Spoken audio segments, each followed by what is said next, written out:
Picture yourself waking up to a 1976 winter morning. The window is milky with condensation, your fingers stick to the cold metal latch, and the air smells of toast and damp wool. Your Clark shoes feel stiff, your tie itches, and the whole house hums with the kettle's angry rattle. Outside, the pavement shines like slate, music, context, setup, 10 to 90 seconds. You're not thinking about the 1970s. You're just getting to school. But the decade sits in your pockets. It's bus fare coins that leave copper on your fingertips. It's a bottle of school milk sweating on a crate. It's the sound of a BBC clock pipping through the kitchen radio while your mum says, "Go on. You'll be late." By the 15th of February 1971, the country's money changes and suddenly your dinner money feels different in your palm, smaller and newer, like it belongs to someone else. Source. You still call it 2 bob sometimes. Old habits cling, and walking matters, because the walk is the day's first lesson. You learn who's up early. You learn which gardens smell of coal smoke and which ones smell of fresh-cut grass. You learn which dog barks at the gate every single morning, like it's clocking you in, but there's something else you don't notice yet. Not until later. Not until you look back. Music, body, 90 seconds, 10 minutes. The walk, and VIGNATTS by 7:45. The kitchen is a small weather system. Steam. Marmalade. A clink of spoon on mug. Your dad tightens your scarf with hands that smell faintly of engine oil and players' cigarettes, and your mum presses a warm Weetabix bowl into you like armor. The milk tastes slightly metallic, the sugar crunches, and the radio mutters about strikes and football as if it's just another kind of rain.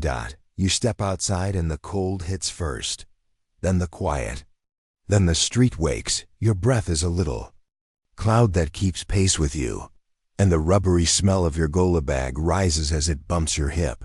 Somewhere, a door slams. Somewhere else, a milk float whines and bottles clatter like polite fireworks. You cut past the front room window where the telly lives. It's off, but it still feels present. That screen will matter later tonight. Top of the Pops. Blue Peter, maybe Newsround if you get in quick music. For now, it's just the walk. At the corner, the first ritual. The lamppost meeting point. Your mates arrive in dribs and drabs, cheeks pink, hair still wet at the nape, and you all do that thing where you pretend you're not cold by talking faster. Someone's got a key or a stain on their shirt from breakfast. Someone's chewing fruit salads. Already like the day needs sweetening, but then you remember the folded note in your pocket. You don't open it, not yet. You save it like a secret. The pavement changes under your feet. Concrete to cobble. Cobble to grit. You can feel every ridge through thin solace. And when it's been raining, the air tastes like pennies and wet leaves. The smell of damp wool follows you, faithful as a shadow, because everyone's coat is heavy and everyone's coat holds yesterday's weather. Halfway down, you pass Mrs. Patel, the lollipop lady. Her high wheeze isn't a modern neon. It's a practical brightness, slightly dulled, but still proud.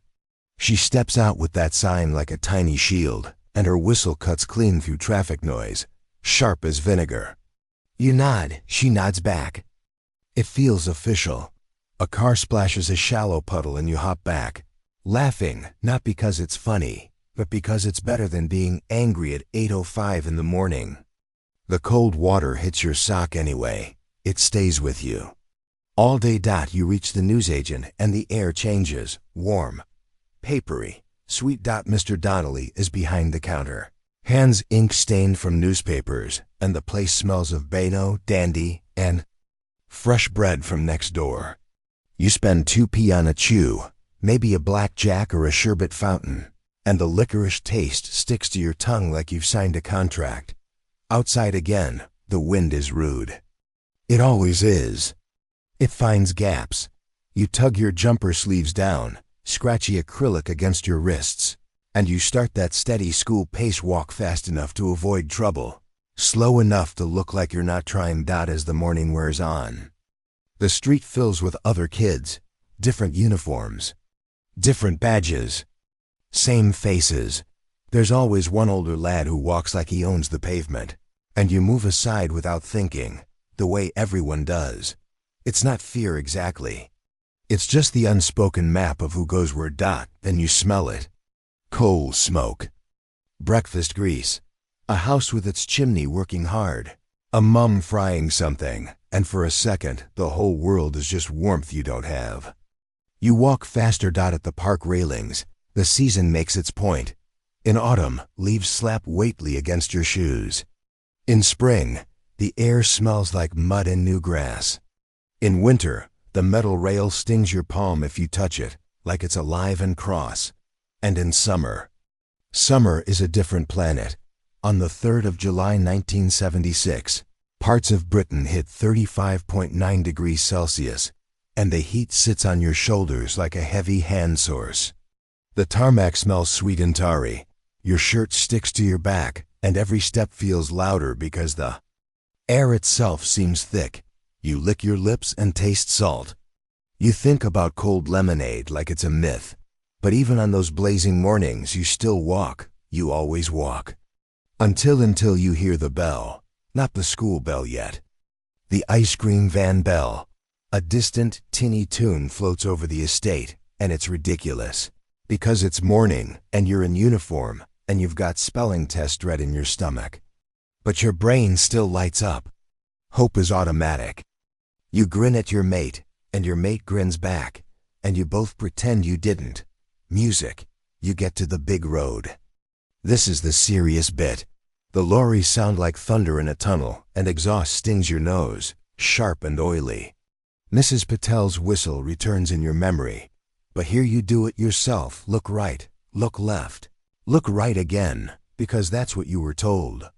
And being told is half of childhood.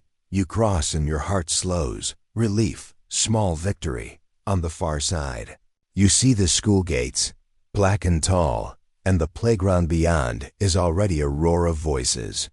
You can smell damp coats, cheap deodorant, and that weird disinfectant they use on corridors that never quite feels clean. Just official. Before you go in, there's the milk. If your school still does it. A crate of little glass bottles sits in a corner like a cold treasure chest, and the foil tops are sometimes pecked by birds if nobody's watching. The milk tastes not lovely. It's warmish, slightly sweet, and it leaves a film in your mouth. You drink it anyway because it's there, and because grown-ups say it's good for you, and because once it's gone, it's gone. By 1971, free school milk for many older children starts to disappear from daily life and the playground rhyme. Milk snatcher becomes one of those phrases that sticks in the culture like chewing gum under a desk. Margaret Thatcher's name gets tied to it in a way even kids understand. Something you had is suddenly missing.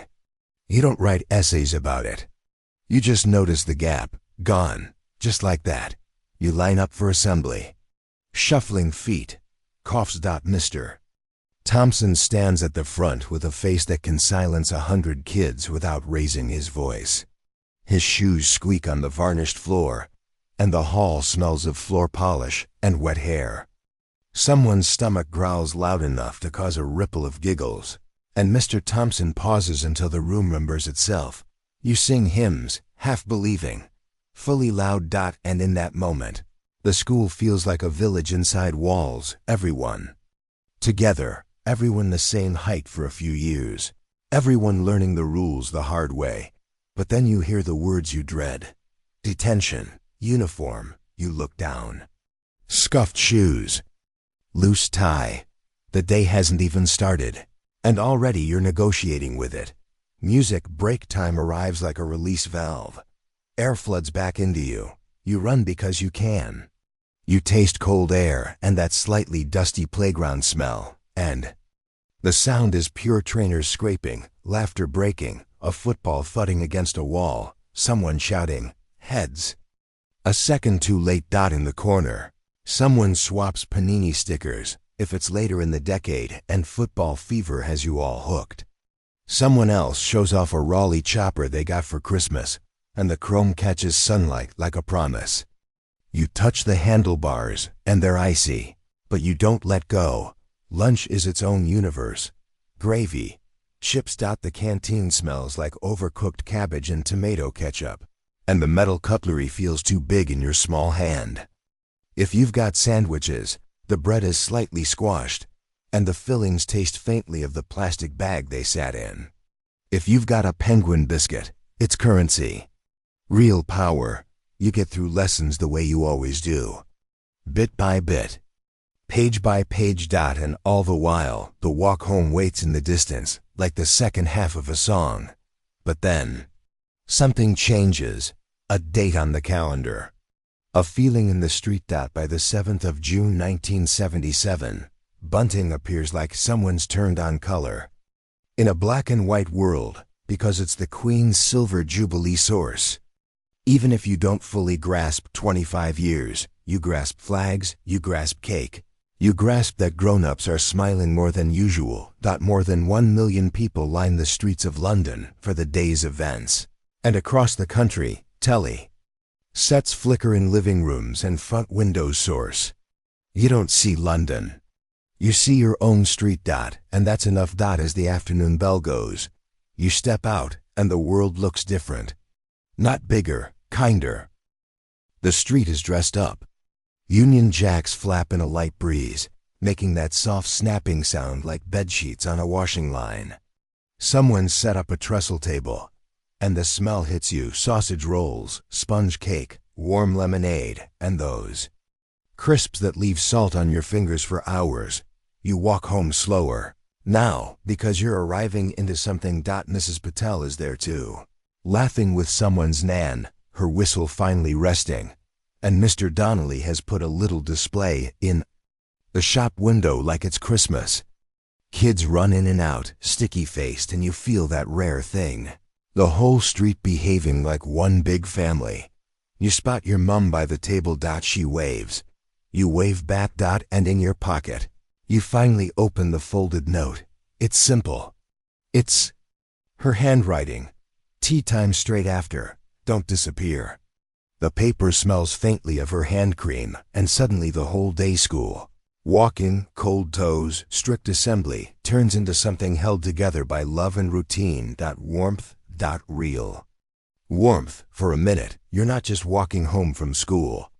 You're walking into a community that knows your name, knows your door, knows your mum's voice calling you in when the streetlights blink on. And then came the evening. Telly time. Later in the year. On Christmas Day, 1977, nearly 28 million people watched the Morecambe and Wise Christmas show, a number so huge it feels like the whole country is breathing in sync source. You sit close to the set, the room smelling of tea and biscuits, and laughter warms you from the inside out. Not everything is easy in the 1970s, but you don't remember it as bleak. You remember the togetherness. After the bunting comes down, you still walk. After the heat fades, you still walk. After the coins change, you still walk. You walk in fog that tastes like smoke. You walk in rain that soaks your socks in 10 steps. You walk in summer dust that sticks to your shins. And every day, you carry the same small things. A bag, a book, a note, a hope. The walk teaches you the shape of your world. Corner shops. Front gardens, friendly nods, and years later, when you pass a school gate and hear that distant roar, your chest tightens for no sensible reason. Because you're not missing the homework. You're missing the feeling of being held by routine, by neighbors, by the simple certainty that someone's waiting at the other end. We had less. But somehow it felt like more. If you experienced walking to school in 1970s Britain, you know exactly what I mean. If this brought back memories, share it with someone who remembers. Please subscribe to keep these stories alive. Drop a comment with what you carried in your school bag and what your walk to school smelled like.